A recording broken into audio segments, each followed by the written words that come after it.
Let's all go to the lobby. Let's all go to the lobby. Let's all go to the lobby to get ourselves a treat. Let's all go to the lobby to get ourselves a treat.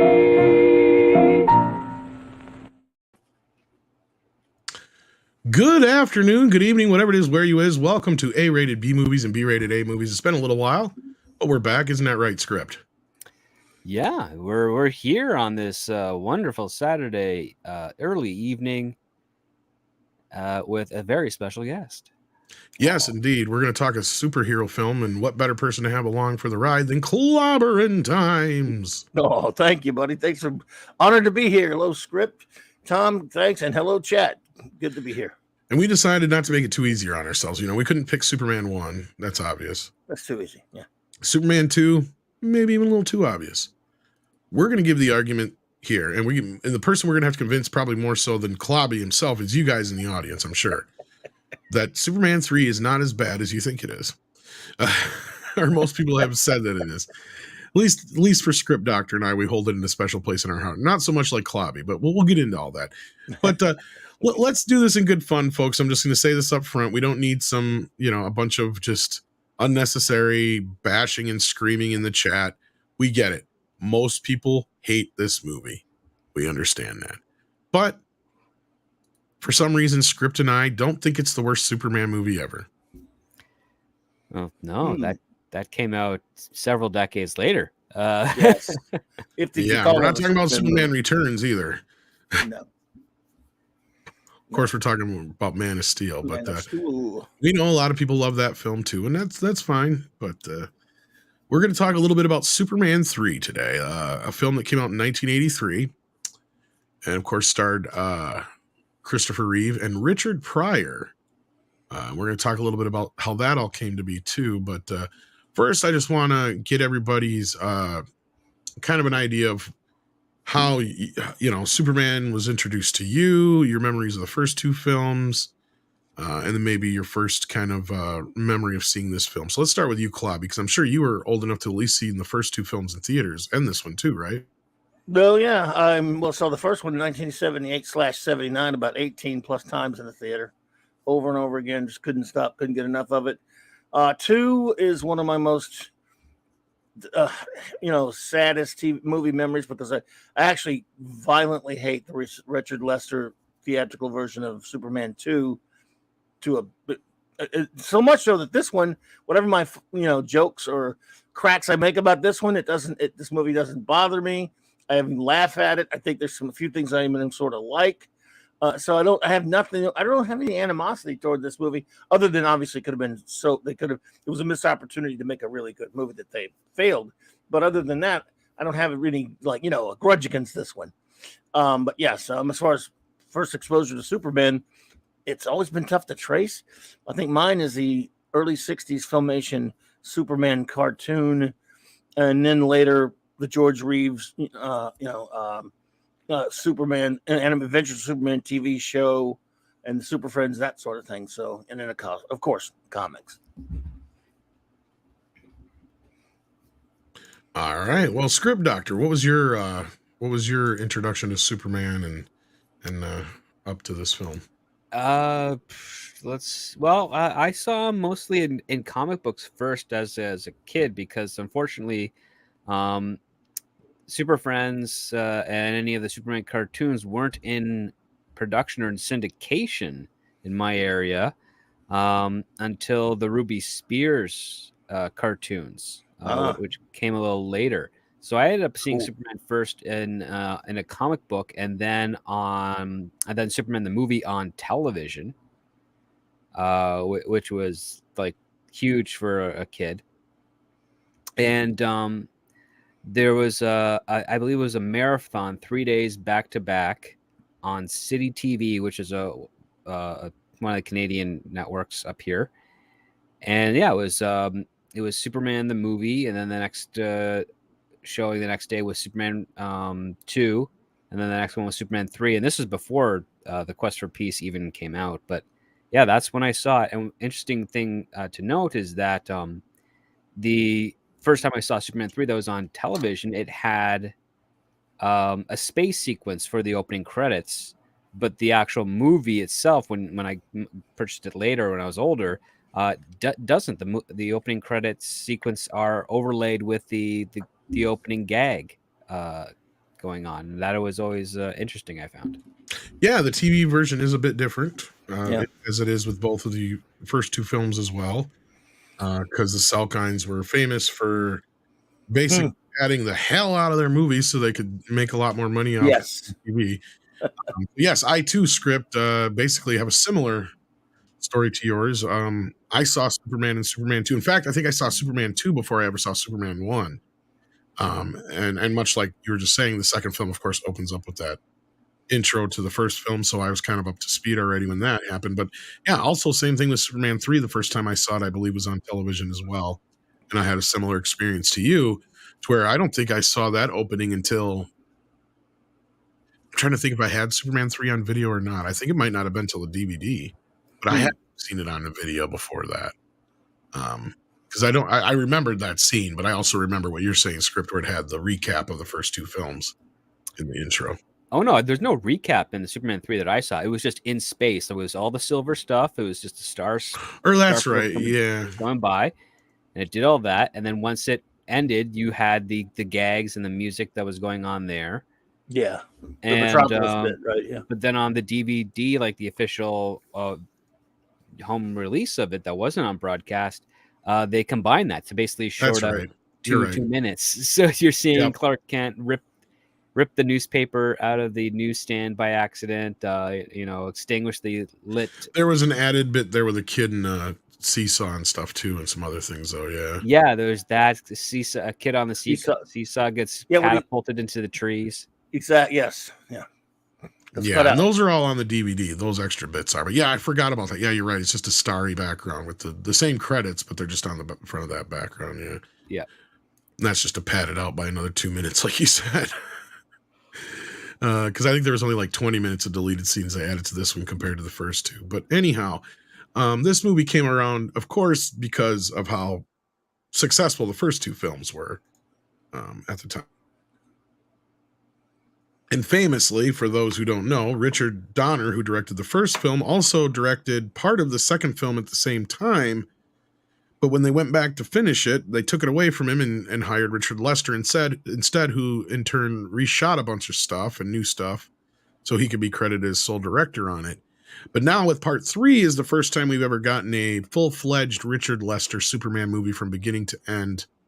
And I think that it benefits from that compared to the second film, which, in retrospect, you can kind of tell it was hodgepodge together in both versions, whether you like the Donner cut or the other cut. Neither one of them's perfect, unfortunately, at the end of the day. And I'm not insinuating this film's perfect in any way, but at the same time, it feels like a coherent film in compared to like what come afterwards and probably the... Mm-hmm. Whichever version, like I said, of 2 you preferred or don't prefer or whatever, but like, yeah. Yeah, it does have a charm to it, which I think is to its benefit. It's keeps Superman fairly serious and on point as best as it can, and it allows the world to be the obscure aspect. It almost to the point where it makes fun of the fish out of water trope and then inverts it again later. Where Superman is the straight normal one, and everybody else around him is weird and kooky. Yeah. Yes. Plus, you get Chuck Cunningham. Yes. I'm sorry. Yeah. Brad. And Annette O'Toole. Yeah. Ooh. Yes, and Annette O'Toole. Yes. Oh my. And of course, that was the other thing that going along with the Richard Lester business, that Lois Lane is kind of sidelined in this film. Yeah. Because of her disagreements with Lester and being the director. It was funny because Christopher Reeve, Margot Kidder, both were not very pleased that Lester was brought in and Donna was replaced. Mm-hmm. And well, unfortunately, the Salkinds said, well, we can't replace Superman. We can replace Lois Lane. But we can replace Lois Lane. And that's so she gets sent to Bermuda. Thank goodness. Wow. To be honest And I with know you, some people were happy about that because, like, yeah, in retrospect, I Lana. mean, that Lana. as much chemistry you may or may not think that Lois and Clark had between those two characters, there's definitely a bigger chemistry between Annette O'Toole and Christopher Reeve. Yeah, yes. And Some of not that only Smallville stuff was pretty nice. yeah, in fact, I was going to say, the funny thing is as much as this film gets bashed, I mean, how much of this movie inspired the next few decades of Superman material, really, if you think about it. I mean, a lot of Smallville is rooted in this. I mean, they've even, Annette O'Toole's been brought on, she played Ma Kent and stuff like that. I mean, yeah, I believe the Webster character predates the change from Lex Luthor from an evil scientist to corporate billionaire, right? Which basically Webster was like Luthor 2.0. Yeah. Pretty much the Byrne Luthor, you mean? Yeah, this is Man from U.N.C.L.E., almost a precursor to that when Byrne changed him into the corporate Luthor. Which Hackman's Luthor was kind of what Webster is, but in a weird way. Yeah, you're right. Like Webster is more modern Luthor than in some ways Hackman was, but yeah. Well, I love Mr. Robert Vaughn, but I would rather have them just used Luthor. But me too. More interesting, that way, see, you would need. I'm sorry. Go ahead. Script. Well, I was just going to say it'd be more interesting to see like Luthor went from mad scientist criminal to now corporate, tycoon in downtown Metropolis. That would have been a fun dynamic. But continue, Clobby. I'm sorry. I was going to say I could buy him creating a supercomputer, Luthor himself, than Gus Gorman off the street, but.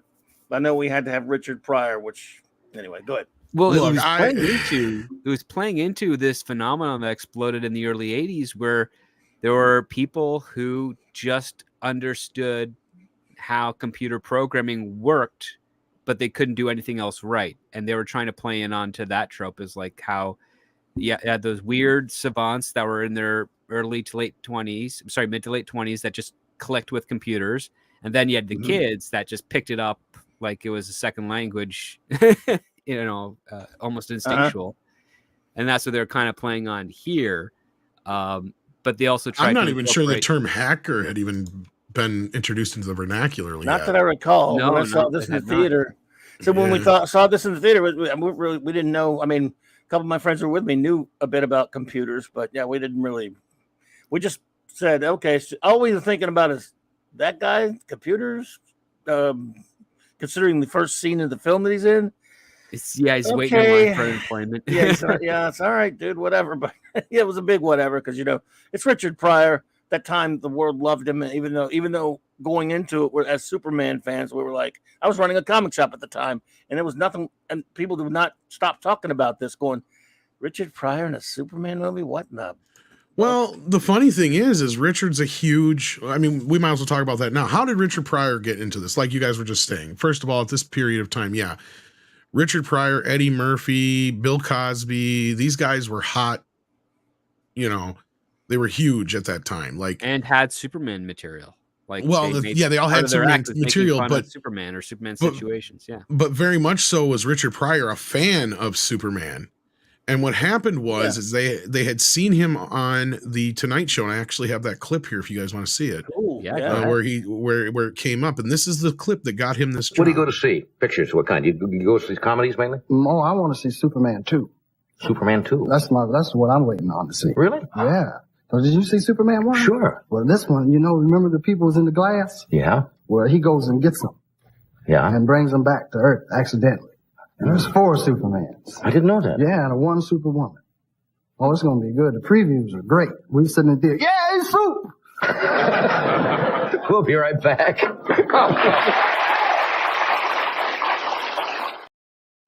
But so the Salkind saw him on Johnny Carson. I mean, he was a popular Johnny Carson guest at the time. I mean, he would be on multiple times a year. So, so like this Very was... cool. Yeah.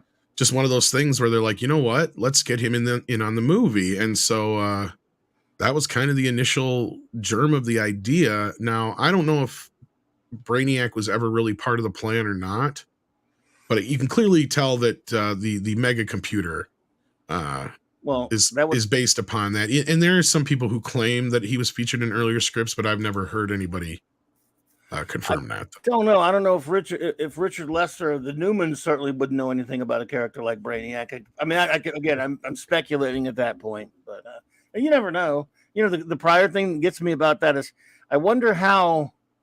Did you ever see the comic book adaptation of the movie by Kurt Swan? How he drew the character of Gus Gorman? No. It's I pulled out some pictures of it because I remembered it. Do share, yeah. Yeah, if you want to see him, it's kind of funny. Oh, please. Please. I guess you could say Kurt knew it was Richard Pryor, and he was just doing the usual, because I love Kurt, I love Kurt Swan, doing the usual Kurt Swan style, but that could just be. Oh, I have this comic book. Yes, it doesn't look anything like him. Yeah. Yeah, I mean, that's not that it's that far off. It's Kurt Swan's the ultimate Superman artist for me, so I had to buy this. But yeah, it's and he did a nice job. But it's just you can see this that's Gus. I mean, that could have been any dude right there. It doesn't necessarily went that far, but to make it look like Richard Pryor. But I just wanted to show that to you. I thought that you get a kick out of that. So they could have done better. Maybe I wonder if they had to pay Richard for his likeness. That had anything to do with it? Possibility at DC at the time. There, it's just like because it don't look nothing like him. Yeah, no, that's a far more masculine face than Richard Pryor's. Right now, again, I'm sure. Usually comic book adaptations are usually done so far in advance. They don't always work from the basic finishing script. True, but this is one of those cases where they knew Richard Pryor. It was written for him, right? Like that was the whole point. The Newmans knew they were writing for Richard Pryor. In fact, they did it on purpose. That they had the patent scene, they had the scene with the salesman, and they had what they called the Superman scene, which is the one you just showed us there, where he was on top of the roof, where he basically gets to play these little characters inside of the movie, basically. Yeah, but they're all inspired by his act. Like some of the stuff, exactly. It's just his stuff. They just lifted his act and put it in the movie, and that's my point. That was the trope at the time for stand-up. Is like, if they have a really funny act that's been on the circuit, maybe they have an HBO special, something coming up. Well, let's try and get these comedians in our movie first. Have them do their parts of their act in the film to one, make the movie funnier, and two, help cross promote their special. And that's what they would do. They've been doing that since the 60s, and that's what they did with Richard Pryor. They basically said, let's make a Richard Pryor movie featuring Superman and call it Superman 3.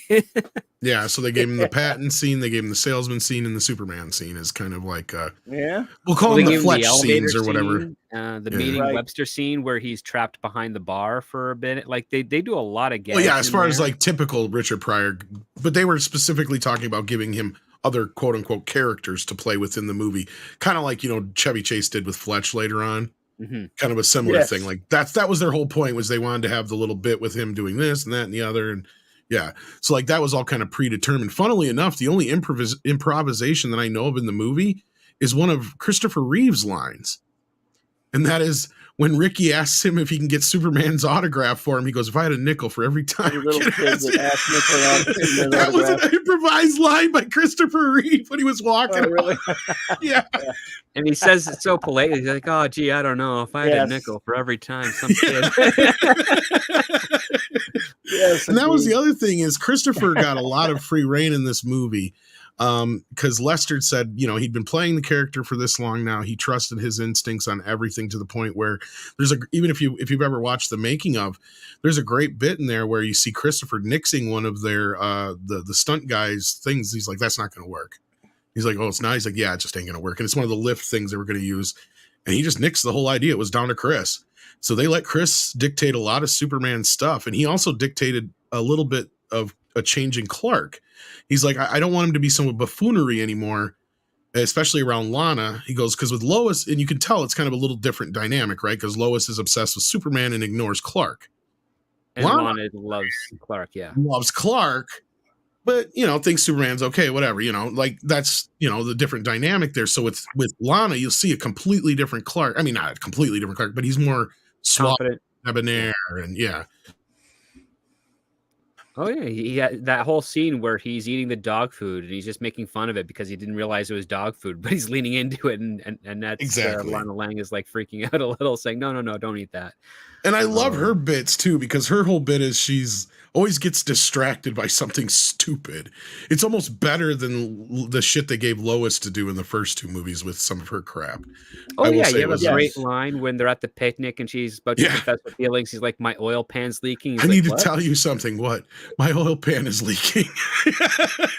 There's a lot of that stuff, especially when they're after in the reunion after the party. Yeah. Yeah. It's kind of playing in on some of the airplane style jokes.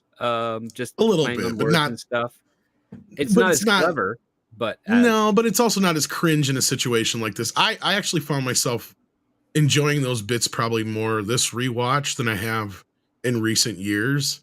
well, how about the bowling alley, right? Like Ricky is playing bowling and Oh, she boy. sees Brad come in drunk. He's like, "Oh my God, it's not even like noon and he's already stewed to the gills." And Clark's like, Yeah. "Oh, geez, you only had chocolate milk." That's the one Like, that "No, really Brad." made me get that made me laugh. Yeah. I mean, no, it's got a lot of clever dialogue in it for a comedy. And I mean, you're also making fun of like, the jock that's still stuck in high school who's talking about he's a pro athlete and everything, and he's trying to be a father figure to a kid that doesn't even really know him and like him. And Right. Lana's just trying to stay away from the guy because she's recently divorced and stuck at home, and she's living in this beautiful house in Kansas.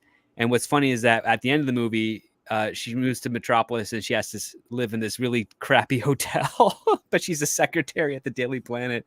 And the joke is that it's really not an improvement for life with her. It's actually a downgrade. Yeah. Yep. Yeah. But no, like at the end of the day, though, the movie didn't do nearly as well as the first two. No. Of course, critically, it wasn't obviously as accepted It either. was critically panned. I'll never forget. For some reason, the weird things stick with you. Like when we all used to watch Siskel and Ebert back then, of course, and Yeah. they would show us the bit where Richard Pryor's talking to the man from U.N.C.L.E. on the roof. I love Robert Vaughn, by the way, but I mean, I'm watching him going, the man from U.N.C.L.E.'s the bad guy. Anyway, he says something about Superman is bad, and they cut back to Gene Siskel going, unfortunately, so is this movie. Oh, which is sad because they love both of the first films, and they usually liked Richard Pryor movies, but like they were always quick to give Richard Pryor shit too if he'd turn in a bad one. Well, yeah, Some Kind of Hero. Yeah, so yeah, and Critical Condition was another one they were really harsh on. Yeah. Yeah, they can be brutal, but again, that's why I loved that show back then, because even when we disagreed with them, and we were like younger, it was just that was a great show to watch, Siskel and Ebert. But we didn't always agree, but we laughed, kind of laughed at that line. It was pretty cheap. It was low hanging fruit for Siskel, but it worked. But yeah, so it did not get good word of mouth. No, but I mean, in hindsight, and again, watching it last night, I just watched it last night in 4K, and honestly, I gotta say, I probably enjoyed it this time more than I have since I was a kid. Because of course, as I got older, I saw the flaws with it, and I saw that it was clearly just a vehicle for Richard Pryor at the end of the day. But there's a lot of neat Superman stuff in this movie too. And I know this is kind of what brought us to bringing this movie up in an A-rated B movie or B-rated A movie discussion, was just that some of the things that they did do with Superman and some of the other storylines that they attempted. I mean, just before the show, we were talking about the hack, the big thing that Gus comes up with. Well, this was something that had actually happened, you had said, Script, in 1982 or so. Yeah, in the early 80s, there was a couple of guys that were working for a financial company and discovered in the payroll archives that there were fractions of cents just collecting there and not doing anything. And they wrote a program that allowed them to take it and deposit it. And it wasn't illegal at the time because those fractions of a cent, even though the computer was keeping track of them, they were never kept track of by the actual accounting team or the company. So from them, it's like money didn't exist. But when they found a way to collect it and then cash it in for themselves, the company eventually found out because there was a discrepancy that they couldn't figure out. The computer just made a discrepancy. It's like, well, we're missing this money, but we can't locate where it came from or what it was.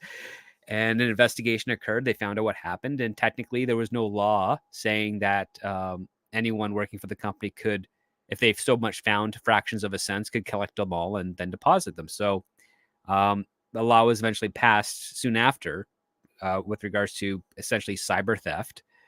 And I wouldn't be surprised if when that news broke, the Newmans and co. decided to incorporate that for a gimmick with Richard Pryor. Like, what can we give Richard Pryor that has never been done here? And how do we make him a victim of the villain as opposed to an actual villain in the film as well? Because that's what one of the things they do is like he steals this money and he's blackmailed by the boss, Webster, to do his bidding because he doesn't want to go to jail. And that's what ends up happening. That's what's curious and inconsistent about the writing, because he does absolutely try to kill Superman. He even reports Superman didn't die when he sticks him with the tar Superman rock, which, by the way, that chicken in the bucket. Would it have killed? Yeah, exactly. Would it have killed him to make the rock red? For fans, like red kryptonite, which was But anyway, so sorry, you got a super chat. Go ahead. No. Actually, we'll get on that in just a second here. But strike, burn it all down says this film is in the pantheon of crap that includes Spirit, Spawn, Fantastic Man, Steel Man, Steel Man Thing, and Catwoman. Okay, that I have to disagree with. This movie is in a crap level, but it's not nearly on that crap level. And let's get on that for a moment. Fantastic for sure. Woo. Exactly. Yeah. Maybe even better than Spawn.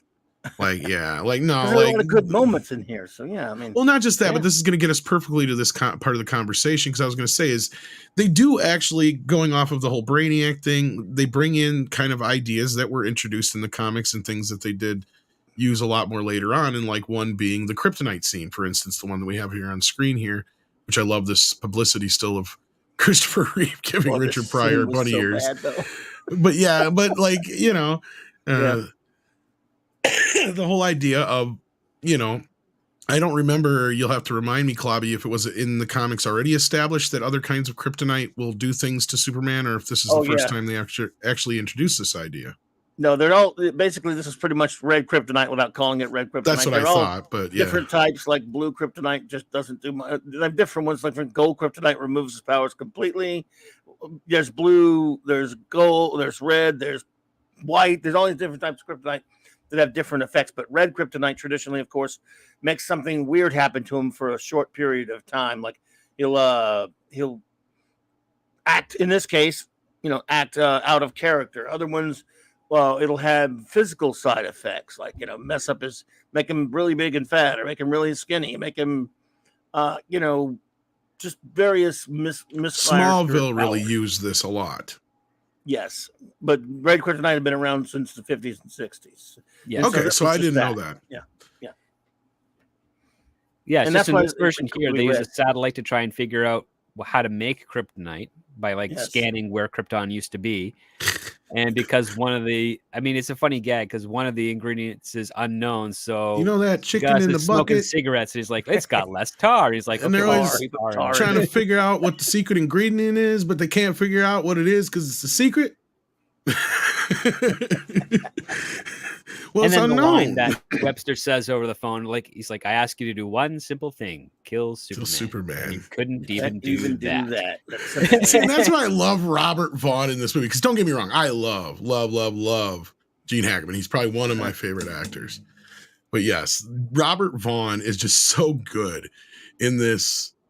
Like, he's so obviously so used to getting his way on, and even Richard Pryor even says it. In the movies, like, you're so used to getting your way about everything, right? One simple thing. Yeah. So, like, it's just the way he acts about everything is just so hilarious. He never wears the same pair of socks ever. Well, what happens to him? I don't know. Rags, something. Maybe they get laundered and maybe they get turned. But he gets Pamela Stevenson now. Mm-hmm. Yes. Who is gives Miss Tessmacher a run for her money.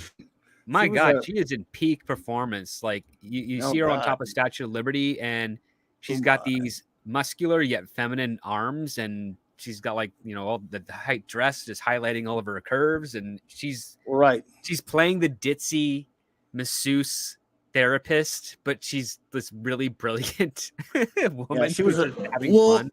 She was a regular on Saturday Night Live back then. And part of History of the World Part 1. Yeah. Well, and funnily enough, again, going off of where people these things are inspired, a lot of people will point to Miss Tessmacher when it's really her character that usually Lex Luthor's women are based on, right? Directly related to Superman Returns, where you have a similar kind of character there too, with where she's smart, but she's also playing the ditz, right? Like, and that became a similar like a trope after this. And this is the first time I remember kind of seeing that between Miss Tessmacher was kind of that, but she wasn't what I just forgot her name. Pamela Stevenson's character was, to where you could tell like she had those bits where she was reading the books and certain things that she would hide them, and then she would all of a sudden pretend to be stupid, like she goes that the planet he comes from, Krypton. Or Kryptonheim, Krypton Hammer, something like that. Like that whole thing. She'll screw up a little bit and then have to fake her pose. Yeah, Parker Posey in the fourth film, or I've called it the fourth film. Jesus Christ, Returns. Yeah, because to me that's the one that it does take over Superman 4. Because I'll still watch this one on average, but no, like I love her character actually because it's kind of more formed version of what that trope becomes, basically, is what my point was. But yeah, but then there's the other sister, or the other character, the sister, who's the kid's sister that looks older than everybody. Yeah, that's the whole joke, right? Like she's more manly looking than he is, played by Annie Ross, Vera, who scared the hell out of me as a kid, especially when she turns into the robot at the end. Like that freaked me out as a little kid. Yeah. Yep.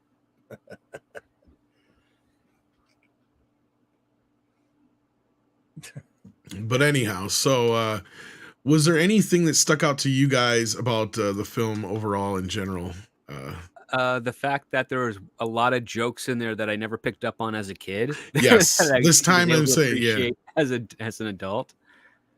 I thought it's kind of funny how, when Superman starts to turn bad, he starts pulling pranks. Like he blows out the Olympic flame before it's lit for the games. Oh yes, I love all those bits. And the Leaning Tower of Pisa, he straightens the Leaning Tower of Pisa. And now, did you know that was actually something that was supposed to be in part 2 that the Kryptonians did, but they never did it? That's true. Yes, yes, it is. They were also going to throw the moon out of orbit in part 2, but they didn't do that either.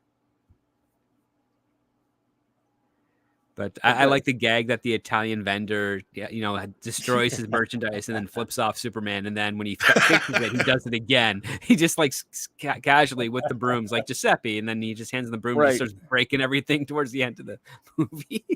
I was glad the tower was stable either way. Yep. You know what I noticed this time that I never saw before? When Superman's flying away, he actually bites his thumb at the dude.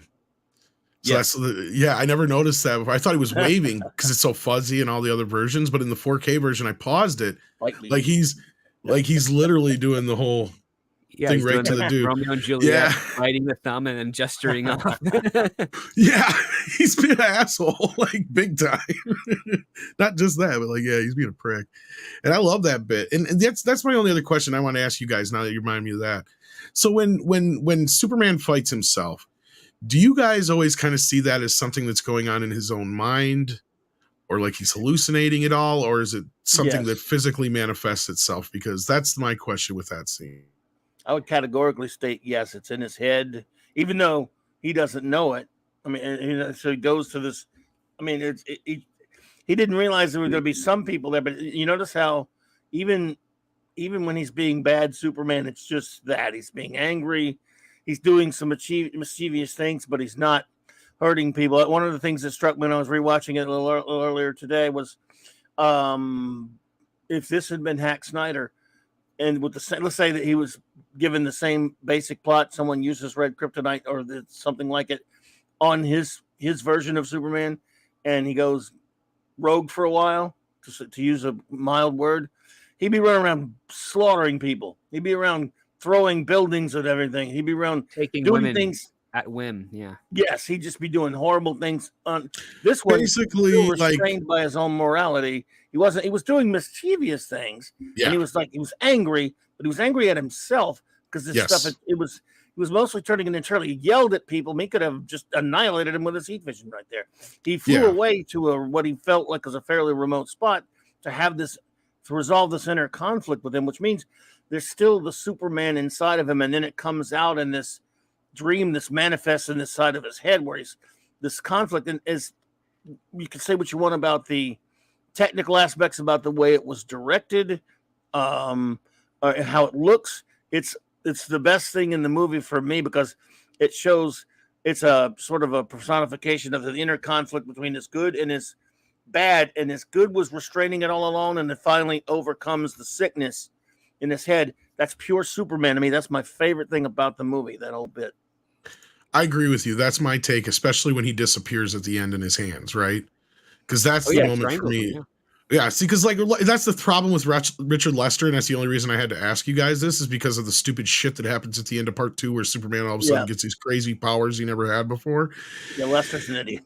Lester can do that shit to where you're just like, okay, is he meaning this is literally happening or not? And I think that we are right in our assessment, and in this case, it is happening in his head because of A, that ending, and B, everybody leaves right before he starts freaking out.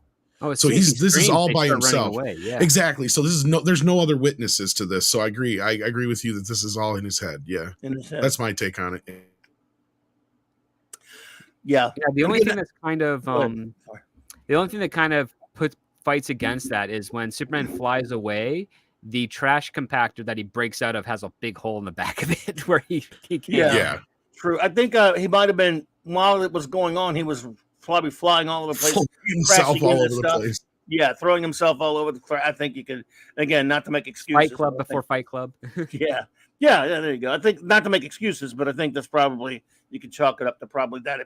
He didn't just stand there. He was kind of going all over the place. And again, Lester at least shows us that all those guys got out of there, because he could have just, flying around the Superman, he could have just just level. Well, that's where you're right. Yeah, like you need a steady hand with Superman, right?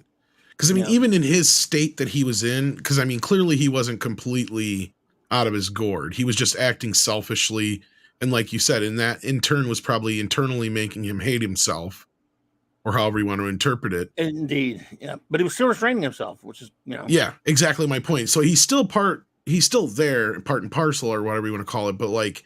He's just he's completely like out of his brain, basically. So he's got to kind of collect himself. So I don't even think the alcohol had an effect on him, to be honest with you. No, he's just given up. Like that's kind of how it is. He failed to help somebody, and the kryptonite poisoning just went further, and it just corrupted him. So at the point where he's like, he'll just do whatever amuses him. I think there's a deleted scene where people are like trying to find out where the heck Clark has been, because nobody's seen him for this entire time. Yeah, I think there might be. Now that you mention it, and another good side effect script is that once he gets back to normal, his costume gets cleaner. Yes, it does. Cleans. It's how convenient. Yeah, which is, again, like I said, you could chalk that up to Lester stupidity. Right, like I mean, he had some pretty stupid shit in part 2, and well, he was notoriously not a big fan of Superman at all. He just wanted to made Beatles movies, his paycheck, essentially. Well, and that was my point earlier. Is I think Christopher Reeve had a bigger part of Superman in this movie, because, like, yeah, you're right. The Richard Lester movie is all the other shit. He wanted to make a Richard Pryor comedy, basically. He made Beatles movies before that. Exactly. Like, and it shows through, and it works. I mean, like you said, Script, there's some great one-liners and some stuff as a kid that went completely over my head. But now as an adult, I watch this movie with a totally different kind of perspective on it. And again, I got to argue, it is more or less a B-rated A movie. I mean, yes, it has the A budget and all that kind of stuff, but hey, I think that people have given this movie a bit of an unfair shake. And I know, Clobby, you may not agree with that, but I think with a lot of the things that they tried to do, it's the most comic booky probably of all the films. If you think about it, with the humor, the style, these comic books were always having like these guest characters and stuff all the time, even celebrities, especially in that era. I remember, there was a lot of that kind of stuff going on. So, I mean, to me, it feels like almost, I mean, it does have kind of a TV episode kind of feel of it. Like this episode, we're going to have Richard Pryor as a guest star. So it's going to be a little funnier, because you know how they do that on TV shows back in the day. You'd have a serious cop drama, but once in a while they'd have a goofy episode or a little irreverent episode. Oh, and yeah, I and where that hurt part 2, in my opinion, Richard Lester's humor shined here, right? And I don't want to give the guy too much fucking credit, but he did direct Hard Day's Night. Give the guy that much. Well, I mean, this is his at least, because at least the other one he inherited from Donner. Yeah, he inherited from Donner and had to finish up that. So this is, for better or worse, this is his baby. With the Newman's terrible. I thought their script was pretty bad, but yeah, but you're right though. This is his one way or the other. It's his film, whereas the other one he inherited. You know, and honestly, looking back on this one now, watching it again, like I said last night, the script ain't as bad as it is in hindsight. I mean, maybe it's because shit has gotten so bad. I don't know what you think on that level script, coming from the script writing side of things. But it's a very, very simple plot, which is that this billionaire wants to create a monopoly over the world, essentially. And he finds a way to do that through computers, through one of his employees that attempts to steal from him. And the only person he knows, the only person that could stop him is Superman, because his entire plot is he wants to own all of coffee, and he does through tons of all these subsidiaries to make it look like he doesn't have a monopoly on it, when in fact he does, except for the country of Colombia, which its main export is coffee. And he's like, I want to own that country, essentially. And in order to do that, he wants to destroy their supply. So he uses computers to try and facilitate that with weather, and Superman stops him. And now Webster's like, well, if I'm going to get what I want, I need to get rid of Superman. And it's a very classic comic booky type plot. It's very simple. It's easy to follow. It just has a different tone you'd expect from a Superman film. And it feels like it goes off the rails when Superman is poisoned by kryptonite and starts behaving differently. But it's a very logical aspect of it. It's lacking a little bit of that extra Superman je ne sais quoi that Richard Donner and Tom Mankiewicz brought to the first 2 films. Oh, totally. But it's kind of funny. I mean, I especially enjoyed like the little gag where Clark Kent gets changed in the photo booth, and the kid who played baby Clark Kent in the previous movie is that was one that funny. Puts the money in to go take the photo booth, and then is surprised to see Superman walk out, and then the set of photos comes out, and Superman watches as it records him changing, and he tears off the bottom picture and hands it to the kid, and then takes the other one to fly to the rescue to everybody else. And that's kind of where I dig that opening bit, right? It's very, it's not something we're used to seeing in a Superman movie, but it's very intricately set up. And the reason he does that in the photo booth is because all the phone booths are crashed. Right, he goes to go to the phone booth and they're all tipped over. Yeah. Yes. And I love his little bits throughout the whole thing too. Like, you know, he picks up the little penguin and blows the fire up and sends it back to where it came from. You know, just the little bits here and there. It was funny. I mean, I get it. Pies that pervert in the face. Yes. That was good. Both of them were actually eyeing Lorelai. Yeah. And catches the pie and swings it right out of her way and hits that other guy that was looking at her. It was kind of funny. You had the blind guy who loses his dog because of the accident and gets the roadside working thing. And I mean, it's all like all these sight gags that Richard Lester's want to have fun with. Well, that's where he shines, right? And that's what we were saying. Like both of us. And there's nothing really, no real epic saves in here. Like everything was very kind of. It felt more passive and less urgent because Superman was there, like the chemical fire thing that was happening just outside of Smallville. But that's a setup for later too, though. That's he goes there to help the firemen, and he's like, "How can I help?" And the fire marshal's like, "Okay, get this guy a helmet." Turns around, sees it. Superman's like, "Oh, it's you. Forget the helmet." Yeah, yeah. And then he just proceeds to tell him, like, "Listen, we can't get water pressure, whatever." And then Superman helps evacuate some of the people in a very basic way, clever but affordable. And then you get this nice little exposition thing with a scientist. Like, I got to monitor these chemicals because it's normal acid's kind of harmless, but once it hits a certain degree, it becomes volatile and corrosive. Yeah, it's very comic booky, right? Like, I love that whole bit, especially like when he freezes the lake. I mean, come on. How much more Superman can you get than that? Pure Superman. Yeah. I love that bit. I love the whole Superman. Or the best part, he goes back to that town to grab borrow some assets so he can feed the computer because the computer would scan it and realize it's harmless for him. So all he had to do is just get it close enough, and so it would be. He uses his heat vision, but they don't show the heat vision because I think that's in the TV version, wasn't it? No, they No? have this gag that happens when Superman's at the bar and he's staring at his reflection, and they go intensity on the eyes, and all of a sudden the mirror just melts and warps because he's using his heat vision on Oh, it. that's right. Yeah, yeah. And he does the same thing when he's in the Because I was thinking that when I was watching it. But you're thinking last there night. should be like a visual representation to it, but they didn't have it. He just puts it in there and he's staring at it while the machine's like kind of holding him down a little bit, and all of a sudden it just starts boiling and then becoming acid and splattering everywhere and then eating away at the machinery. It's like that. Yeah. I think that was something that's weird because they didn't have a visual for that. But the super hearing, when the dog is kind of whimpering after Ricky after he hit his head, if you pay close attention, you'll see it on the 4K. But they have this little like wave thing that comes out by his ear and focuses in when he's hearing the dog. Yeah. And it's like, oh, where was that for the heat vision stuff? That was what I was going to say, because I could have swore, I mean, growing up all these years, because I was watching it last night, was probably the first time in at least 10, 15 years probably since I've watched it. And I'm like, I could have swore he always used his heat vision there, but it doesn't look like you said, it doesn't show him actually doing it. I'm like, maybe that's in the TV version then or something like that. But I guess you're right. I forgot about that bit earlier when he just kind of warps the mirror in the bar there, which is kind of the closest he comes to actually hurting anybody. Because you're right, Clobby, in the Zack Snyder cut of this film, he would have killed that dude with the peanut. Oh, right. Yeah, the peanuts he wouldn't be shooting at. He wouldn't be shooting at liquor. He'd be shooting it at all the other drunks in the. Yeah, because he almost gets hit with the one, and he's like, "Hey!" Like, yeah, whoa, exactly. Yeah, I think that velocity, that peanut would kill you. He'd destroy half the block with it. It's a new method of being driven nuts, essentially. Just some of those almonds, they got sharp edges. You do have to make a lot of allowances when you watch this film. Like you talk about Tom House, just plain fun. You have to just kind of ignore the fact that this gigantic, ridiculously expensive, elaborate computer complex was built in 5 minutes.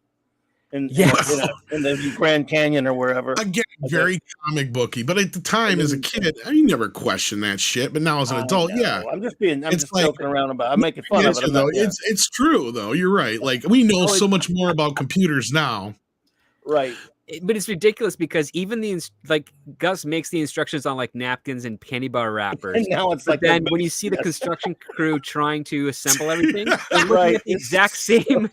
Like you think he would have made a new version of it exactly? Yeah. And remember the time compression. It's got to be like I'll put it over there. Like we'll figure it out. I don't fucking know where this goes. Script has got to be like 5 hours or so because Superman. Remember, he's bad when they started. Then he has this big. Then by the time they have it all done. Passes. Well, I think a few days. I think a few days are supposed to have passed because Lana decides to move out to Metropolis and stuff all in between. I know, like I said, it jumps. It feels like it's jumping through all this stuff, but I think they're insinuating that it's like a week or so. Because like there is a night and a day passage in there because you have there's what's a her face article, so it's long enough for time to start publishing like what the heck happened to Superman. Yeah, and then you have the whole oil tanker business and all that kind of stuff. So I mean, it does kind of jump through, but I'm thinking it's meant to be at least a week or two. Where that oil was, oil was just right there by the tanker. I know. It's been like a week or two since he'd done it. This is the Richard Lester problem, right? Like this is where he doesn't think this shit through, and the Newmans are, probably to blame for some of that too. Movie. If you're watching a Superman movie trying to think, then you don't watch it. That's what you got to remember. These are the guys who went on to make Supergirl, right? Like people want to make fun of this movie. Go watch Supergirl and then come back to this last movie week again for the first time in. My God, it is bad, but it is the like two truckers assault Supergirl, or at least try to. Yeah, and she's like, "Why are you doing this? Like it's just the way we are." It's like that's not dialogue. I just watched it again last week just for the hell of it. It's a fun watch, but like this, it has its moments, but it's a lot more cringy than that. Though. Yeah, I mean, it's also really weird that you have the guy from Die Hard who's like 20 years old hitting on the private school chick who you think maybe he's like 16. She's Jimmy Olsen's age. Well, he was like bewitched. He was bewitched to do that, in fairness, but it's still creepy. But still, at the end of the day, though, it's like. Well, it's also stupid how they didn't explain anything about where Argo City is from or how she ended up on Earth and then ended up back there. Anyway, but they say inner space. That's it. It's just like inner space. It's inner space. The movie with Martin Short. How she knew who Superman was at the beginning, and then I don't know. Yeah, it didn't make any sense at all. It's like, transmissions from Earth somehow. Yeah. But you know what? I hadn't watched it in so long. It was still kind of goofy, fun to watch it. I don't know. I mean, I can't remember which one's better or worse, the director's cut or the international cut. But yeah, I've seen the director's cut. I think the longer version is a little bit better because it might be. It's been a while since I watched it, but it's not. I think it's only like hour 50. Like it's not 2 hours. It's no, the original the original US cut is just under 2 hours. Then the international cut is just like 2 hours and 5 minutes. That's the version that most of us have now. That's the version that they pretty much stuck with afterwards.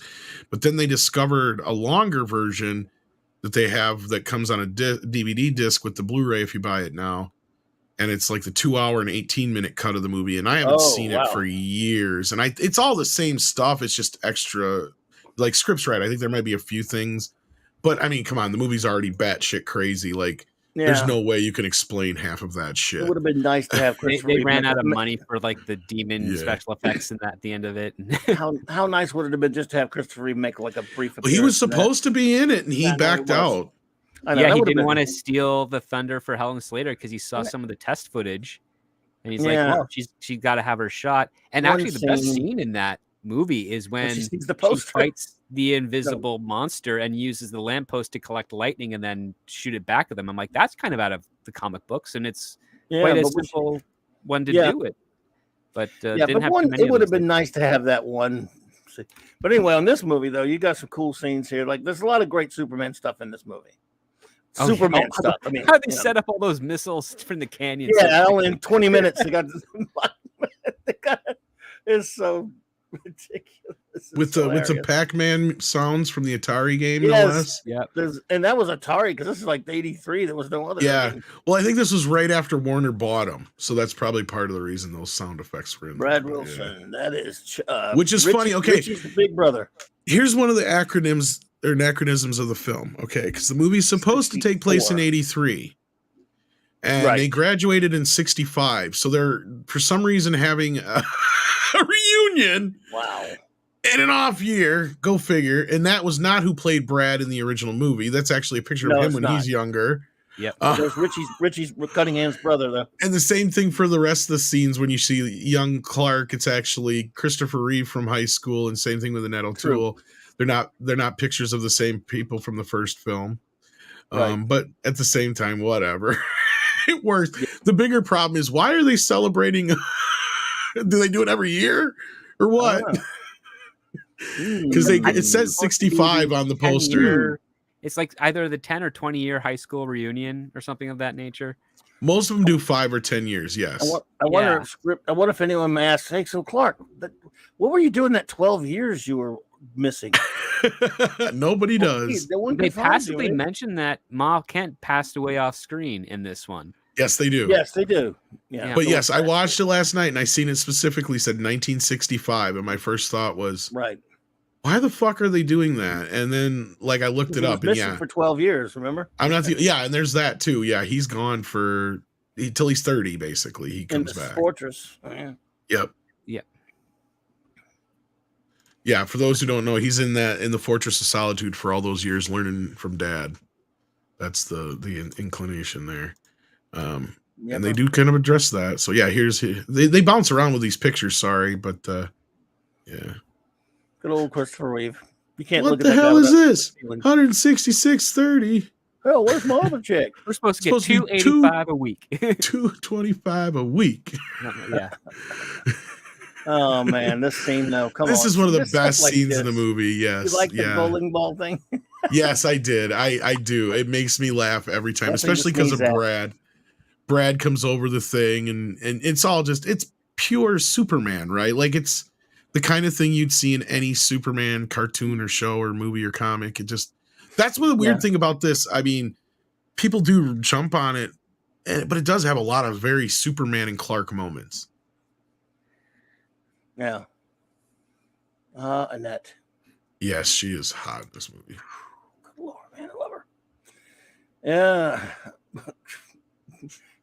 Superman's bad. I wish he'd just done a movie with another movie with Gene Wilder instead of this. But I know, but yeah, Gene Wilder and Superman would be brilliant. Yeah. Gene Wilder was a very, very talented writer. Yeah, he could have even written one. So this had to be a tough. This whole scene right here, I have to give him some credit. But you could look at it and make fun of it. Had to be a hard scene to film. All of this. Watching this last night, I noticed that because I watched the making of it and then I watched the movie, and I noticed that the guy they had as his stand-in is like, oh my god, he moves and looks. It's not so much that he looks in the face like Christopher Reeve, but they have the same body type and they move the same way.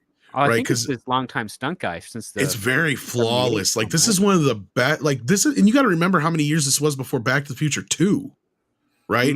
And here's a great shot. Here is a great example. Like there's some very flawless stuff they've got in this scene up into outside of when he comes out of him. That they don't do well. The first one is when he grabs his rear and throws him into the trash compactor. And then the second one is the choking part. They didn't line up the hands properly. Yes, that is the worst one. I was going to say that one, and when he first comes out of his body there, like it looks really bad. But other than that, like 90% of this scene is amazing what they were able to pull off in 83 without having the technology. With the technology level considering, yes, absolutely. What's crazy now is that I always thought, when they do the Blu-ray and the 4K, they'll fix some of the compositing errors. They didn't. No, they could. I've played around with it on my own and tested. It's like you can be done, and just for like a low power machine that I haven't compared to most of the editing suites out there, you can do it pretty convincingly. They did add a bunch of DNR though to some of the flying scenes, so they could fudge out some of the wires. I could tell. That was one thing that bothered me, but otherwise, only in like the first act, because there's everything else is prior. After that is pretty much he's not really flying in camera, so to speak. Well, there's like at the end of this shot, he flies off, and with the whenever he's flying off, there's usually on a string. The only other time I saw the string in this movie though wasn't even his scenes. It was when they're on the balloons. I saw the string coming off the balloon. Oh, okay. Yeah. But otherwise, no. They're actually on a hoist from a helicopter. This is another one of the big stunts in the movie, but like, yeah, it is pretty stupid. Like, how did he survive that? He's just Superman rescue him. I really don't know. He's in Smallville at that time, actually, helping Lana. He could go anywhere. He should have been flying. God, her in those pants here. Holy shit. Oh, my. Oh, my. But this is another scene where they play the bit with her and her little distraction, like, kind of. It works. It's kind of funny. It is a sitcom shticky, like you were saying, script, but like the potato salad and some of the other bits that she gets into. And like this here is funny because Clark's fucking with her, right? Because he can hear her. There's no way he can't. Yeah. He's fucking Superman. But he keeps doing the what? Huh? Thing through the whole fucking scene.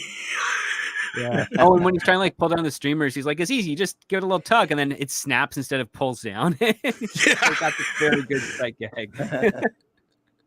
Kind of like that, yeah. Yeah, you can't see it, but over here on the far right wall is where it says 1965. So yeah, it was supposed to be the class of 65. Oops. Yeah. This is another funny bit here. Where they're like, we can't figure out who did this, because back then, even though he had a check written out to himself, which was dumb. Well, not only that, he's like the guy will he'll stay low, he'll keep stealing from us, and we'll never know it unless he's a complete absolute idiot. And then Richard Pryor comes in. He sees the guy drive up in a Lamborghini. Fucking $30,000, probably at that time, $20,000 or $30,000 car. Yes. Oh, Lord. Well, there were some people that say you could figure that it could be 85 Putin, but there's twice, I think, in the movie where it actually says 83 on like the Time magazine cover, and I think the one of the headline covers or something like that. You see it say 83, so they didn't get it right. Oops. It's just one of those oversights. Oops. They just needed him to be having a reunion, was all. Right. Here's the Lamborghini or whatever. Is it a Lamborghini? Yeah, I think that's a Lamborghini. Looks like one. Ferrari, maybe? I was to say, I think it says Ferrari, actually. Yeah, it's like Magnum's Ferrari. Yeah. He couldn't even stop the damn thing. Whoever did these pictures sucks because they're all over the place. But yeah. Nice. Yeah. Oh my. Pamela. Yeah, Like, This was he's something up they on top of built, the building, actually. like the most dangerous thing in the world. And they built this thing, man, and it had Yeah. Epsom salt for the fucking snow. Okay, let's talk about where this film was made, because it was actually filmed, majority of it in Calgary and obviously over at in London. Yeah. But yeah, so like in He fact, the Calgary Tower in one of the scenes. I was gonna say, because didn't they even use? Did they even shoot it all in New York in this one? I think they used all of Canada for New York and Metropolis, I should say. They only recycled a couple of shots that were taken in Yeah. actual New York from the first film, and everything else was done in Alberta. Yeah, That's what I thought. Okay, and then Pinewood, UK. yeah, because I was gonna say, I think at the end of the movie, I was paying attention and I didn't see it say New York once, because I think you're right. Just that opening shot of the Daily Planet, it was reused from the first film, which I think they even reused it in the second film as well. And then yeah, all of them. yeah, because otherwise, all the opening stuff I believe is in Calgary, if I'm not mistaken. Then we even had like Rod Thunderheart and a few other people in the chat from Canada were saying that they still know some of the places that they shot, like the scrapyard and some of the other stuff there. So, even the oil yard at the end of the film. That's one of the ones in Canada, in Alberta. There. yeah, pretty much most of the stuff that was shot in England is the interior stuff, because that's all on stages. So like all the stuff at the end in the cave, that's an interior stage.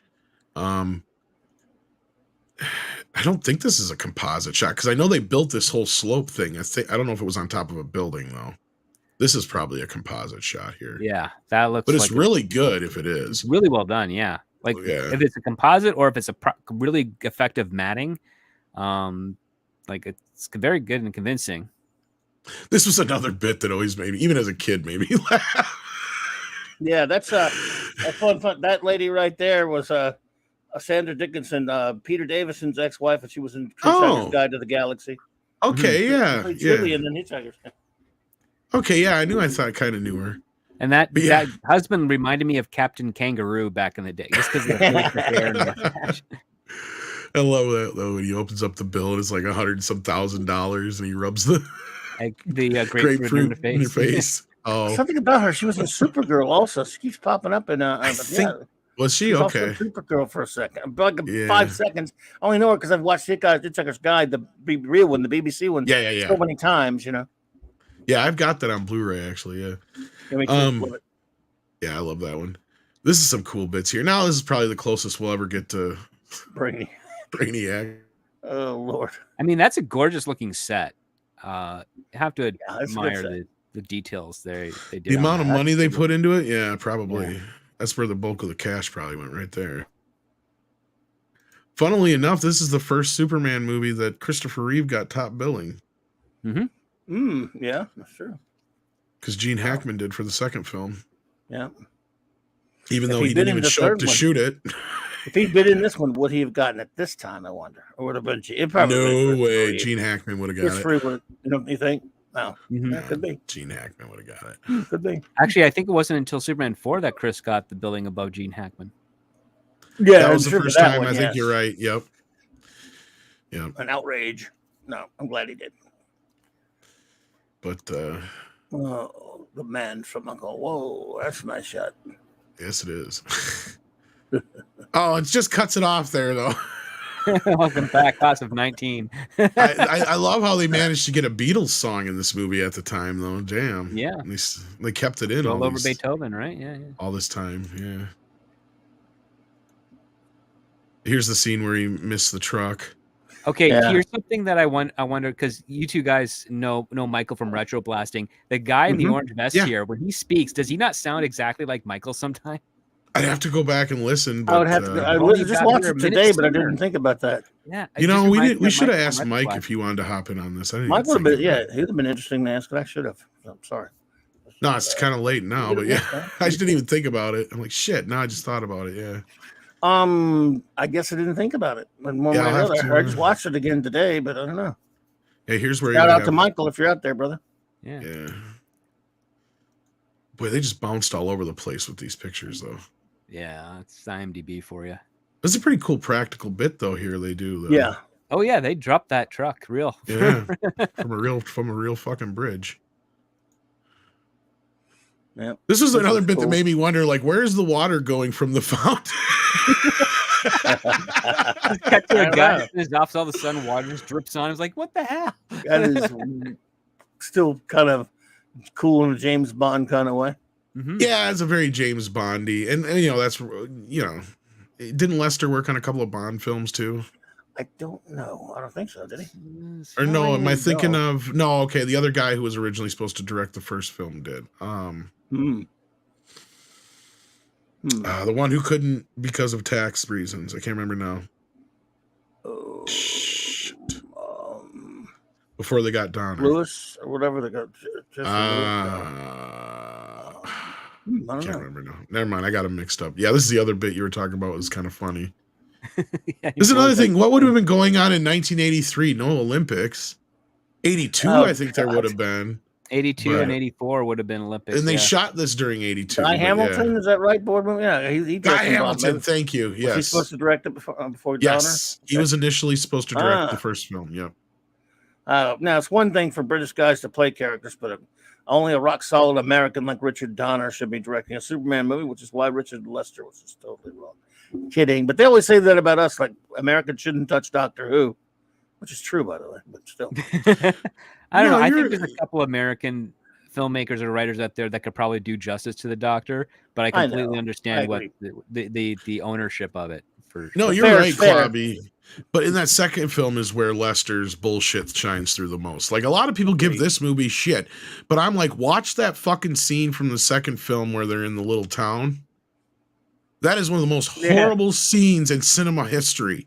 Oh, God. They had Little like the redneck dude- kid sounds like he's from like Britain or some shit. It's like, what the hell?